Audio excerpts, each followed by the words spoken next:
Vamos conversar mais uma vez com o professor Marco Antônio Villa. Ouvimos aqui a manifestação de alguns parlamentares com esse pedido da renúncia e a ênfase na questão do impeachment, professor. Sim.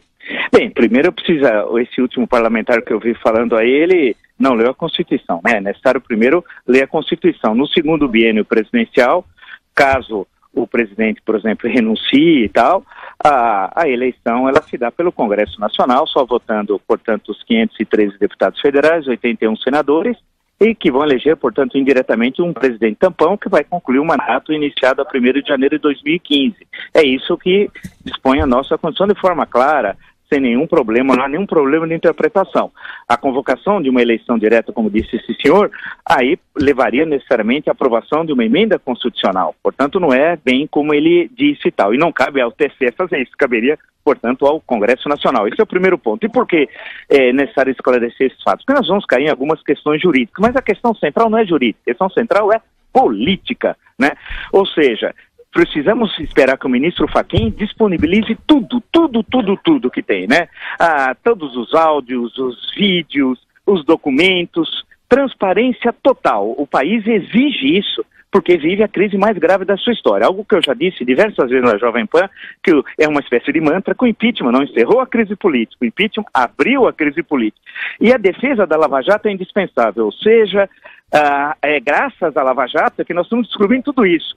Ou seja, nós temos um sistema carcomido, usando uma expressão da década de 20, dos críticos da República Velha, essa é uma república carcomida. E os três poderes estão carcomidos, ou seja, o Legislativo, o Judiciário e o Executivo. De acordo com as informações agora que estão saindo, são cerca, a JBS teria subornado 1.890, desde políticos, desde vereadores, passando por tudo. Imagina, quase 2.000 tal, né? As questões que envolvem diretamente o presidente, porque são vários planos, como se fosse um trabalho arqueológico, um corte estratigráfico, né? O primeiro plano é a questão que envolve o presidente da República. Caso a gravação realmente comprove que o presidente, em pleno exercício da função, portanto, não se aplica o inciso 4 lá do artigo 86, né?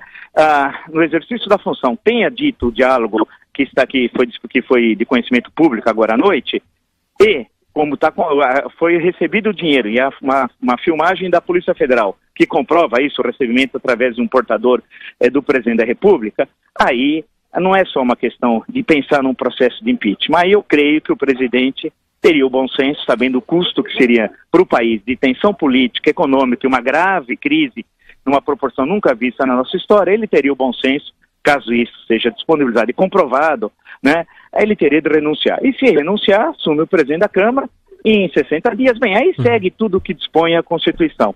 É a crise mais grave. Agora, não envolve só o presidente da República, né? Só, como se isso fosse pouco, né? Envolve, por exemplo, o candidato de 2014 da oposição, que foi o segundo turno, Aécio Neves. E também as provas parecem gravíssimas, pelo que nós sabemos agora que nós estamos no calor da hora. Mas não só, também tem a relação com Lula e Dilma. Ou seja, teria um envolvimento, portanto, dos 4 últimos, teríamos a eleição de 2002, 2006, 10, 14, e em 14 o candidato da oposição também, que foi o segundo turno. É uma crise grave. E aí tem uma questão que me parece essencial, e eu não estou fazendo a profecia do passado, por isso que os registros são fundamentais. E nessa hora que a gente vai ver quem é quem. O STF, a segunda turma em especial, jogou um papel anti-Lava Jato. O ouvinte da Jovem Pan tem memória quando um ministro, que hoje está em São Petersburgo, que o STF virou STF Tour. STF Tour, hoje ele está em São Petersburgo, né? Ele disse que os juvenis que estavam na Operação Lava Jato, tinham juvenis, se referia de forma depreciativa ao juiz Sérgio Moro e aos procuradores. Queria parar a Lava Jato. Portanto, parar a Lava Jato significa um ato antirrepublicano e de traição da pátria. E é caso de impeachment de ministro que queira, e acaba sendo, queira ou não, conivente com a corrupção.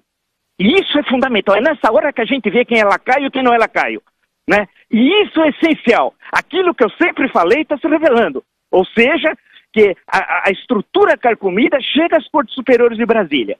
E eu estou me referindo especialmente ao ministro Gilmar Mendes. Eu não gosto de tergiversar. Gosto de deixar bem claro. Então, quando ele depreciou a Lava Jato e quis calar a boca da Lava Jato, qual é a pergunta que se coloca? É que os interesses são muito maiores em Brasília. Não é uma questão que envolve uma empresa grande, é verdade, é a maior do mundo na área, mas envolve muita gente. E quem recebeu esses pagamentos? Tem advogados que receberam parte desse dinheiro, não é verdade? A gente vai aparecer o nome deles, ou seja, de alguns. Então a questão é muito grave. Eu estou satisfeitíssimo. E a Lava Jato tende até o final. O STF não segura mais. Não tem moral. E o ministro Fachin, que tem agido muito bem, está tendo uma coragem cívica republicana, que muita gente que não merece a toga que está lá, né, está indo até o fim. Eu creio que o ministro Fachin vai fazer o que os brasileiros esperam. Transparência, disponibilizar tudo, mostrar que Brasil é esse. E aqueles que estavam querendo enterrar a Lava Jato eram lacaios a serviço da corrupção. E tem muitos lacaios, a Jovem Pan sabe muito bem, né? Então isso é muito importante. Nós estamos caminhando agora para proclamar a República, o que eu sempre falei. Nós vamos fazer o que o Deodoro ameaçou, lá naquela sexta-feira, cedinho, no dia 15 de novembro de 1889. Vamos proclamar a República. Não há lacaio, não há traidores, não há gente que se locupleta com isso através da mulher, cunhado, filhos, nada disso. Nós somos o povo brasileiro que quer trabalhar, quer respeitar a coisa pública e quer viver num país digno. Eu acho que esse é o sinal. E você vai ver amanhã, esse Brasil vai pegar fogo. Não há segunda turma que segure. Não há de falar assim, mas está violando o legítimo direito de defesa. Hoje, e para concluir, o Estado Democrático de Direito está a serviço de corruptos. Nós somos o único país do mundo que tem 4 instâncias. A impunidade impera porque Brasília segura. E o ministro Félix Fischer, do STJ, agora eu estou no STJ, agiu muito bem, garantindo o depoimento do Lula no dia 10. E foi brilhante a ação do juiz Sérgio Moro, que tem muitos lacaios que atacaram o Sérgio Moro no dia posterior. E o juiz Sérgio Moro agiu de forma brilhante naquele dia. Por isso que ele é a maior figura do século XXI. E não há ministro de corte nenhum que queira depreciar esse juiz. E os procuradores da Lava Jato. Quantas vezes eu vi lacaios atacando o Deltan Dallagnol? E hoje nós estamos vendo quem é quem, né? E eu estou satisfeitíssimo, digo isso não com sentido de vingança, mas de justiça. Nós estamos caminhando e um dia vamos proclamar a República. Por isso que hoje é um dia histórico. A noite será histórica. E essa noite será longa, os dias serão longos. A Jovem Pan vai cumprir o seu papel histórico, nunca se ajoelhando, nunca fazendo papel de lacaios, sempre defendendo o interesse maior do povo brasileiro, do respeito à Constituição e aos nossos valores éticos e morais. Esse é o professor Marco Antônio Villa. Vamos conversar mais.